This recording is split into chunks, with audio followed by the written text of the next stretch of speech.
I haven't done a video in probably a couple months. It's been super busy. So let's look over the garage as it stands right now.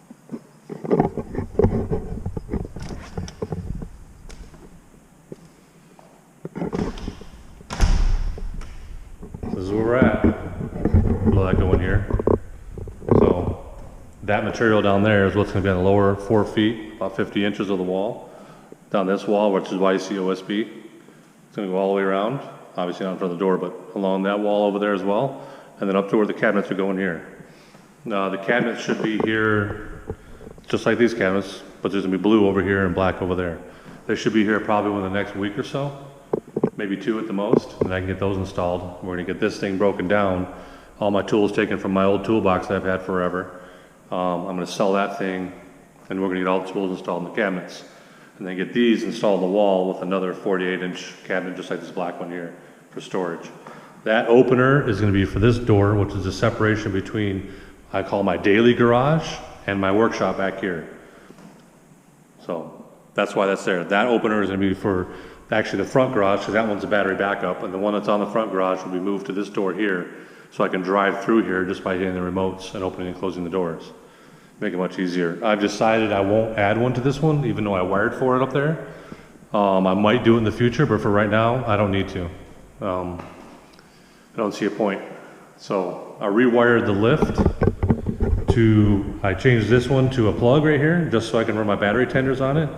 And then I ran a power cable down through the post across the bottom, up that leg, and goes up through there. And that's got a twist lock on it for a 20 amp, 120 20 amp circuit.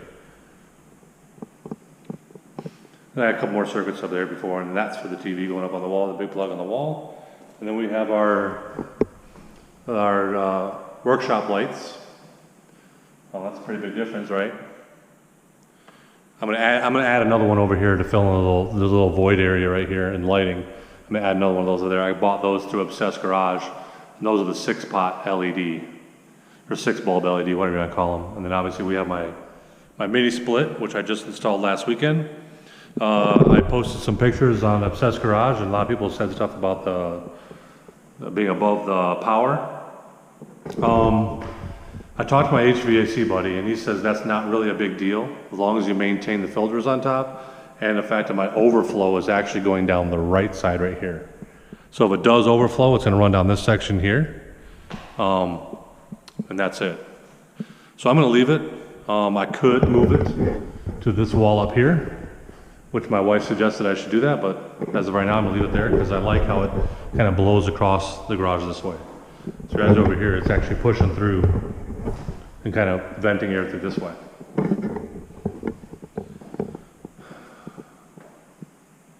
So it's coming along. Got my fans up there, my Air King fans. They oscillate. We obviously have my heater up there from a previous video. So I got for 220 plug for power at the 220 40 amp, and then I have a gas line hook up there. So I can do a supplemental heat if I have to. Let's get the fans on. It's down by the switch here. So you got my work lights. You got these lights put on a dimmer so I can dim it. So they work pretty good. And then, so you got your work lights and you got your fans. And these fans aren't too loud. So it's pretty quiet in here. Obviously it's echoing a lot because there isn't anything in here. So I'm still talking, it seems fine, and they're not that loud. The biggest thing with these fans is to circulate air, right? You want stagnant air, so you can get the air just moving around. When you're in here working, even though it's AC'd, a little bit of air breeze is kind of nice, versus having no air at all. But now I have the option. So maybe if I don't want to use the AC and it's nice outside, I can open the doors and turn the fans on and we're good. So, and that plug down there is for I'm gonna have a under counter refrigerator for some beverages, whatever. Because I plan on using this space for pseudo entertainment, so to speak. Maybe people come over or whatever, and I might have something on the TV or something, or because living in Michigan, our winters suck, and it's kind of nice to have someplace to go that's not literally in your house. It can be out here, and we can come out here and do whatever.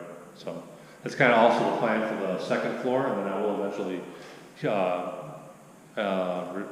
insulate and heat and cool the daily garage as well, eventually. It's all been, I did the structure with that intent to do that, so eventually I'll also get that done as well. But that's just a quick update. The front hasn't really changed much inside here. I did end up adding a steel I-beam from the issue of the laminated veneer lumber that I purchased through Home Depot that they left outside. I probably shouldn't have accepted it, but I was pushing to get the building built so I could have it closed before last winter, and that's why I pushed it. Because obviously, I mean, this has been not even a year since I built the front. I built this over a year ago, and then I tore down the front and rebuilt it, and it hasn't even been a year yet since I was able to use it. So, I mean, I've done all this all by myself. The only thing I paid for somebody to do was the concrete. I paid them to just do the floor, excuse me, do the flat work. I did all the block, I did the footings, I did everything. I have videos on that as well. And then I paid someone to do the mud and taping of the drywall, and that's it. I installed the drywall. I did all the wood trim around the windows, which is just straightforward and 1x4s. Just trying to keep it simple. I got to clean the windows still. And I did all the electrical. So, I mean, save a lot of money doing it yourself, but it takes a lot of time. That's it, just time. I think when you do things like that yourself, you take more pride in actually what you're doing and the satisfaction when you're done, what it's like, you know. I'm really happy with the way it turned out.